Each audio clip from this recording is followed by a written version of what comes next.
কেন বই দেখতে এসছে প্রসেনজিৎ বলে স্বপ্নে আসে দেখো।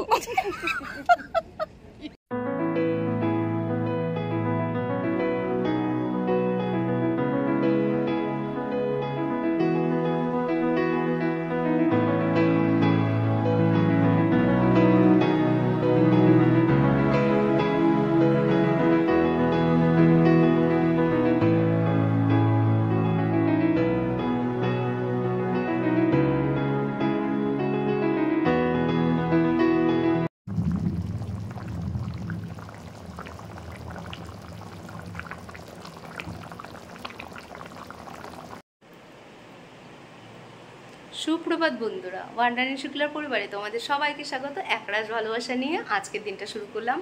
আজকে হচ্ছে বৃহস্পতিবার, তো ব্লগটা কাল পাবে। আজ শুরু করে দিলাম। পুরো ঘেমে গেছি, ঘেমে নিয়ে তো জিম থেকে চলে এসেছি। এক কাকিমার সাথে দেখা হলো। ঘরে খুব সমস্যা, আমি আর কারোর সমস্যায় পড়তে চাই না, আর কারোর দুঃখের কথা শুনতে চাই না, বা আমার দুঃখের কথাও আমি কাউকে বলতে চাই না, কারণ আমি অনেক বড় ঝামেলায় পড়ে গেছিলাম, তার থেকে বেরিয়ে ভালো আছি। তো চলো আজকে দিনটা শুরু করলাম। স্নান করে নিই, পূজা করে নিই, আবার আসছি। তো এসেই গাছে জল দেবো, তাই জন্য দেখছি কলমের পেয়ারা গাছ লাগিয়েছি। বেশ ভালোই জানো তো, কয়েকটা মানে হয়েছে। আর ঠান্ডা খোঁজার জন্য কুকুরগুলো সব গাছের গোড়ায় গোড়ায় রয়েছে জানো তো, বেশ ভালো লাগছে। তো জিম থেকে অর্ডার দিয়ে, যেহেতু আমি এখন ওয়েট লিফটিং করি, মানে ওয়েট তুলি, তো সেই রিচ ব্যান্ড আনা হয়েছে। 370 টাকা নিয়েছে রিচ ব্যান্ডটা, বেশ ভালো। তো চলো স্নান করে নিই, রান্না করব। আজকে রান্না করছি চিকেন। তো জিম থেকে আসার সময় নিয়ে এসছি একটু পেঁপে দিয়েছি, কাঁচা লঙ্কা, একটু লাল লঙ্কা দিয়েছি রঙটার জন্য, না হলে দাস খাবে না, আমার সমস্যা। তো আজকে চিকেন করে নিই। কাল তো শুক্রবার, একদম ফ্রেশ নিরামিষ, আবার শনিবারও নিরামিষ, তাই জন্য ভাবলাম যে একটু চিকেন নিয়ে যেয়ে রান্না করি। তো এখন হচ্ছে আমাদের খড়গপুরে চিকেনের রেট হচ্ছে 250 টাকা। প্রচণ্ড দাম বেড়েছে চিকেনের। ঘেমে কি অবস্থা হয়েছে, অনেক জামা কাপড় ধোয়ার, স্নান করে পুজো করেও কাজ শেষ হয় না।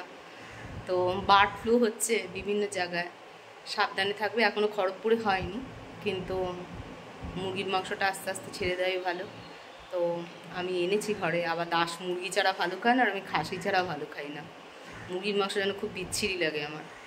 তো যাই হোক, যার যার চয়েস, অনেকের হয়তো ভালোও লাগে। তো চলো রান্না দিকে করি, কাপড় একদিকে আমার সঙ্গে থাকো। দেখো একটু হাওয়া দিচ্ছে, মেঘ করেছে, বিদ্যুৎ চমকাচ্ছে। হে ভগবান, আর আমি বাঁচতে পারছি না, গরম থেকে রেহাই পাই যেন। এই দেখো হাওয়া দিচ্ছে, দেখছো? এখন দুপুর বাজে 12টা। আমার মাংস রান্না হয়ে গেছে, মাছ আর ডালটাই বাকি আছে।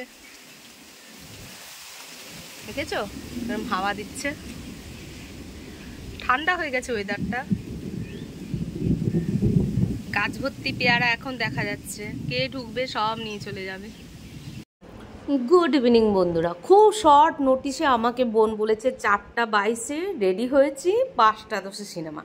আমি এখন খুব ভালো থাকার এবং নিজেকে গুছিয়ে রাখার মারাত্মকভাবে চেষ্টা করি।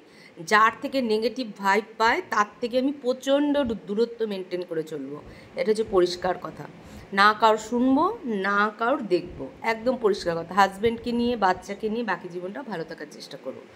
চলে গেছি একদম সিনেমা হলে।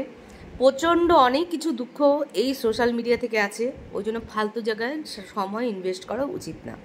তো চলে গেছি, এবার দেখো ঢুকবো ভেতরে। আমি অযোগ্য সিনেমা দেখতে গেছি। টুম্পার 20 জন হয়নি, টিকিট দিতে চায়নি। মোটামুটি একটা ফ্যামিলি নিয়ে দেখার মতো একটা ফিল্ম, খুব একটা হাইফাই কিছু না। সবাই গিয়েছে, বোনের সাথেও দেখা গেছে, সঙ্গমিত্রা গেছিলো। তো ভালোই লাগলো। ও অসুস্থ পড়ে গেছে, ওর সাথে একটু দেখা হলো। ওর শাশুড়ির সাথে দেখা হলো, মার সাথে দেখা হলো, মা তো ডার্লিং। তো সুমিকেও ভীষণ সুন্দর লাগছিল, বোনকেও ভালো লাগছিল। সবাই মিলে এসে সিনেমাটা আমরা দেখছি, বেশ ভালো লাগছিল। বসেছিলাম, সব নানা রকম গল্প করছিলাম। এই যে বৌদি বসেছিল, তো বৌদি খুব আবার প্রসেনজিৎকে ভালোবাসে। তো যাই হোক, সবাই মিলে মোটামুটি বইটা দেখছিলাম। এত বন্ধুবান্ধব সবার সাথে পরিচিত দেখা হয়ে গেছে, বইটার চেয়ে বেশি এনজয় করছিলাম সবার সাথে কথা বলে।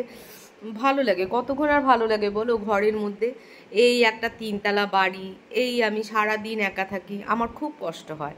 এবার বাড়ি চলে এসেছি, তো এদেরকে তো বিস্কুট দিতেই হয়, রাস্তায় যদি পাও না এদের, প্লিজ এদের কোনো রকম ঝামেলা করো না, একটা প্যাকেট বিস্কুট কিনে দিয়ে ওদের মেরো না, জানো ওরাই হচ্ছে একমাত্র প্রভু ভক্ত যে তোমার বিপদ আপদে সঙ্গে থাকবে। এটা কি বলো তো, ড্র্যাগন ফল, এটা রাত্রেই ফোটে, তাই তোমাদেরকে দেখালাম। শুভরাত্রি।